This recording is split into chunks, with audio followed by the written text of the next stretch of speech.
Hello friends, welcome back to my YouTube channel. इस video में हम पढ़ने वाले रिफ्रैक्शन ऑफ लाइट, साथ ही हम पढ़ेंगे refractive index and laws of refraction.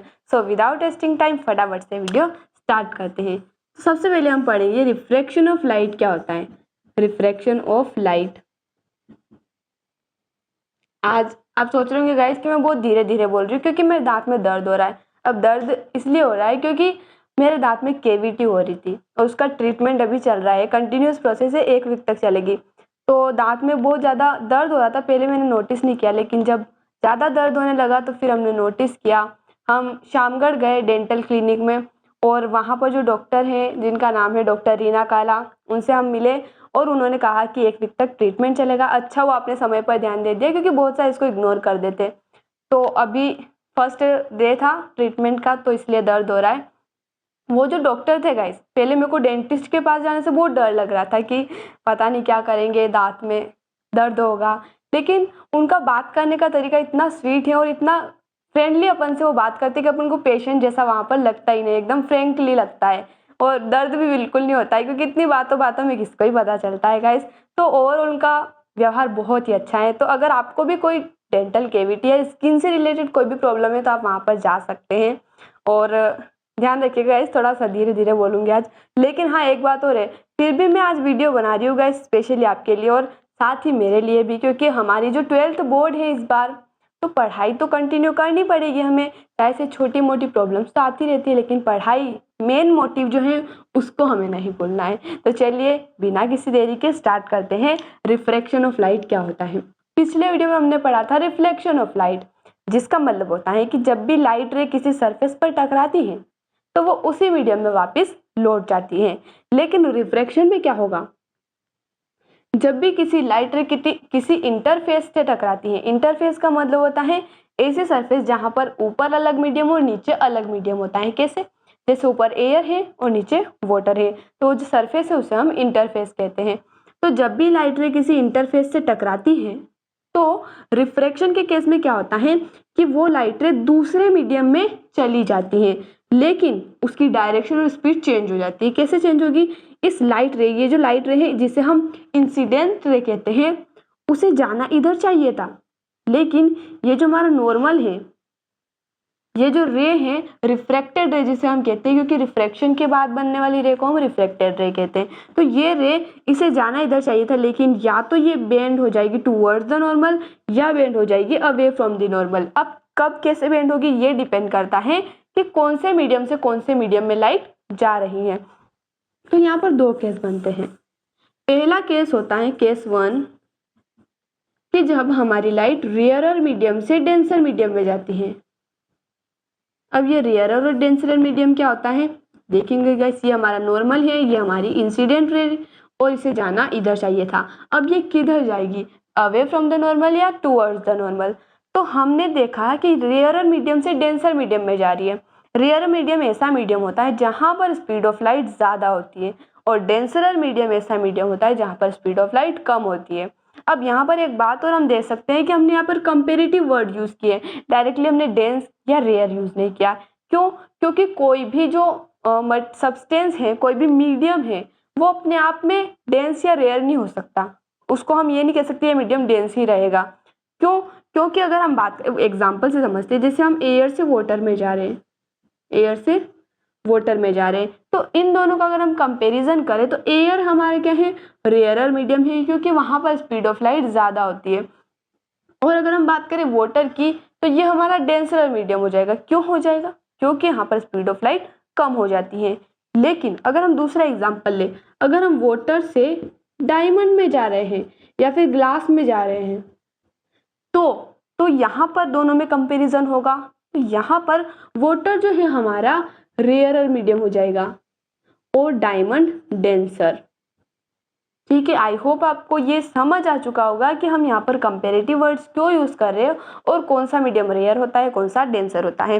तो जब भी हमारी लाइट रे रेयर से डेंसर में जाएगी तो वो हो जाएगी बेंड टूवर्ड्स द नॉर्मल। ठीक है गाइस, और ये जो हमारी इंसिडेंट रे है जो नॉर्मल के साथ एंगल बनाती है, इसे हम कहते हैं एंगल ऑफ इंसिडेंस। और जो रिफ्रैक्टेड रे एंगल बनाती है नॉर्मल के साथ, उसे हम एंगल ऑफ रिफ्रैक्शन कहते हैं। सेकेंड केस बनता है कि जब हमारी लाइट रे डेंसर मीडियम से रेयर में जाएगी, डेंसर से रेयर में जाएगी। ये हमारा नॉर्मल हो गया, ये हमारी इंसिडेंट रे, इसको जाना इधर चाहिए था, लेकिन ये क्या हो जाएगी, बेंड हो जाएगी अवे फ्रॉम द नॉर्मल। यहाँ पर टूवर्ड्स द नॉर्मल था, यहाँ पर अवे फ्रॉम द नॉर्मल। तो यहाँ पर ये हमारा एंगल ऑफ इंसिडेंस हो गया, और ये जो हमारी रिफ्लेक्टेड रे नॉर्मल के साथ एंगल बनाएगी, एंगल ऑफ रिफ्रैक्शन हो गया।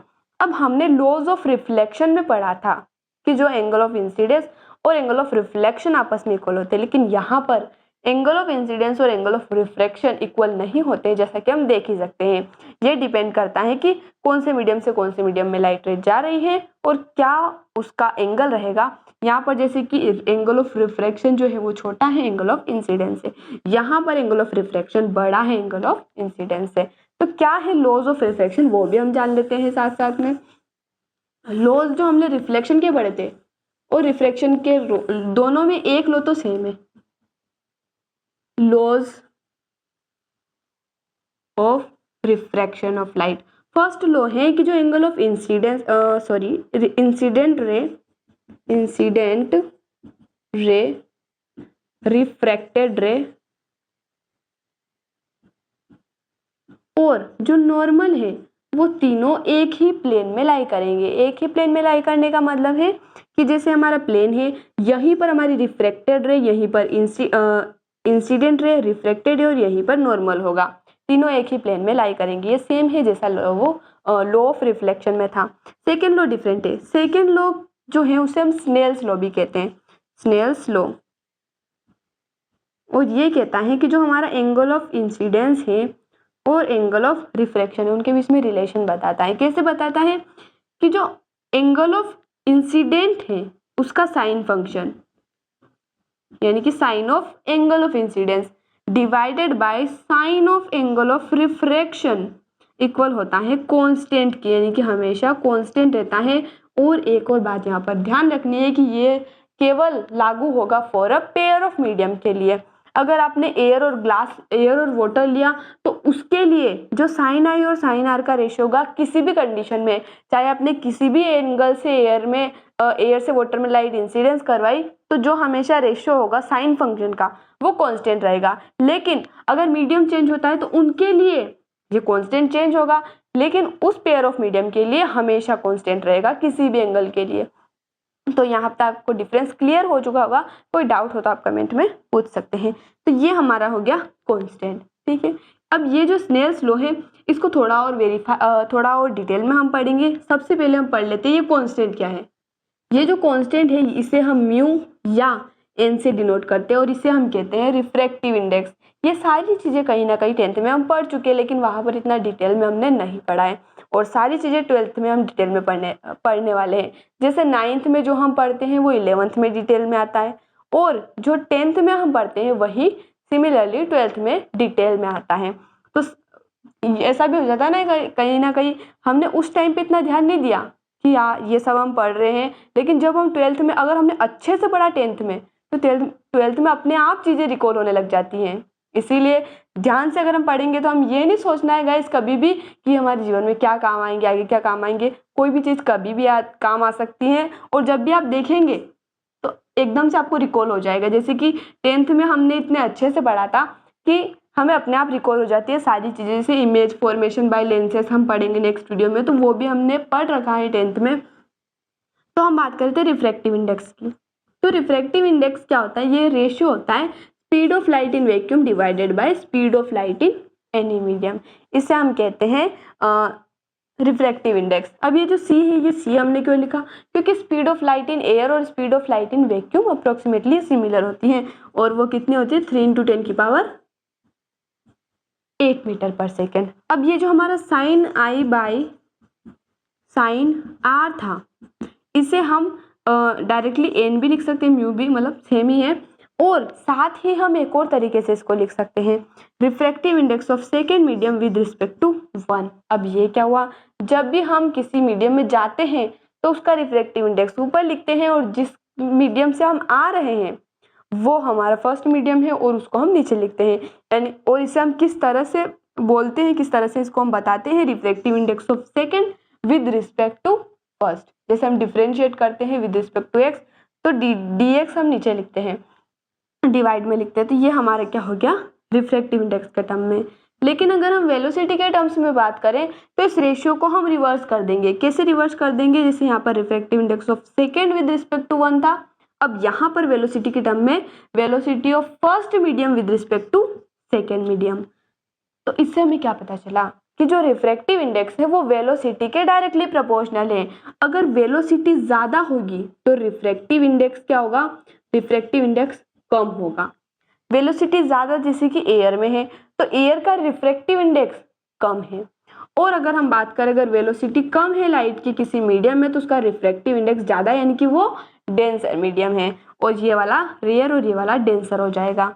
ठीक है, एक और बात, टेम्परेचर अगर हम बढ़ाते हैं तो टेम्परेचर बढ़ाने से रिफ्रैक्टिव इंडेक्स कम होता है, और टेम्परेचर डिक्रीज होगा तो रिफ्रैक्टिव इंडेक्स बढ़ेगा। जैसा नॉर्मली हम ऑब्जर्व कर सकते हैं, ऐसे चीज़ों को नॉर्मली ऑब्जर्व करने से ही ज़्यादा, प्रैक्टिकली चीज़ों को देखने से ज़्यादा अच्छे से समझ आता है। जैसे सरफेस टेंशन के केस में होता है, सिमिलरली वैसे ही।